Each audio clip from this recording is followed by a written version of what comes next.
Welcome to the show, Jacky Newcomb. Hello. Hello. How are you? All right, thank you. How are you? Shall I say hello, my little angel? Shall I?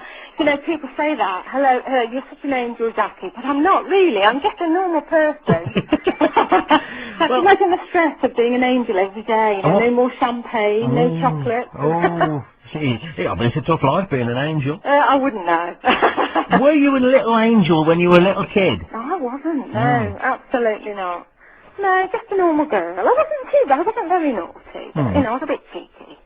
I believe you first experienced of something happening that may have been associated with angels. When I was 5, Yeah. when I was 5 years old, we were on holiday. I got 2 younger sisters and we were on holiday in the Isle of Wight. Just a nice beach holiday. And I went in the sea when I wasn't really supposed to be out there as a non-swimmer and found myself being pulled out to sea. And just at the stage where I thought, that's it, I can't get back, and probably was going to drown, I felt initially something with me, a presence, and then heard a voice which said to me, you can drown if you want to, which I didn't really want to do, or we can help you back to shore.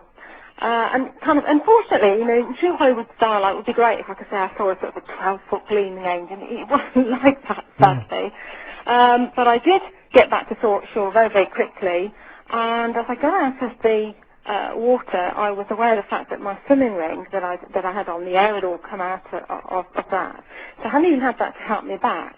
And I knew something strange had happened at that moment, but you know, at 5, you know, I'd kind of forgotten all about it. I didn't remember the experience till years later.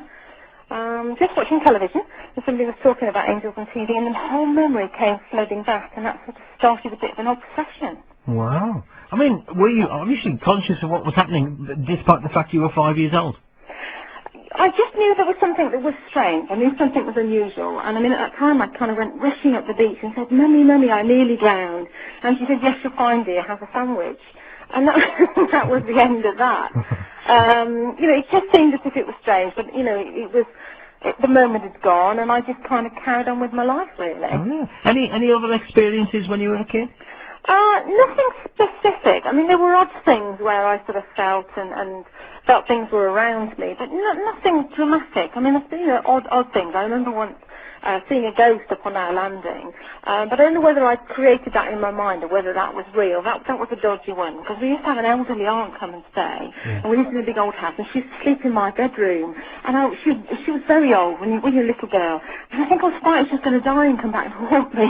Really? I might have created that one in my mind. So, how sure were you at that age? I mean, you've just said now that some of it may have been created in your mind. What was real and what was surreal? Well, that was real. I mean, certainly there was something strange about that experience in the sea. And although I had forgotten about it as an adult, when the memory came back, it was as clear then as if it had just happened. Although for some reason I'd suppressed that. And I then sort of went out and started investigating the phenomena, and then started to have a lot more experiences after that time. I mean, I always had strange dreams as a young girl. I used to wake up a lot at night time and see figures in my bedroom. Didn't know what that was, and we used to call them Jacky's nightmares. And Mum and Dad used to come in the bedroom, and my Dad was brilliant. They'd open the wardrobe and look under the bed and say, "There's nobody here," but they always used to see somebody standing in my bedroom. And now that I look back and I think, perhaps it wasn't nightmares. Maybe there was something else going on. I mean, later on I did start to get, and I had the odd messages and that type of thing. But as a child, it's very difficult. It's nobody's fault. And as a family, we didn't really have any understanding of what that could be, I guess. Did you and your sister have an out-of-body experience? Well, we did, yeah. I mean, and again, this was something that I kind of thought about years later, and it was on another holiday, again on the Isle of Wight. Because I remember during the daytime, we were standing on the pier, and the wind was blowing like crazy, and we were sort of leaning back on the wind. And I remember we were joking about, wouldn't it be fantastic if you could fly? And that night I had a very real dream experience where I felt that my sister and I were flying down the pier. And when I spoke about it to my mum the next day, and said, well, don't be silly, of course you weren't, you were asleep. That hadn't happened for real. But to me it had seemed real.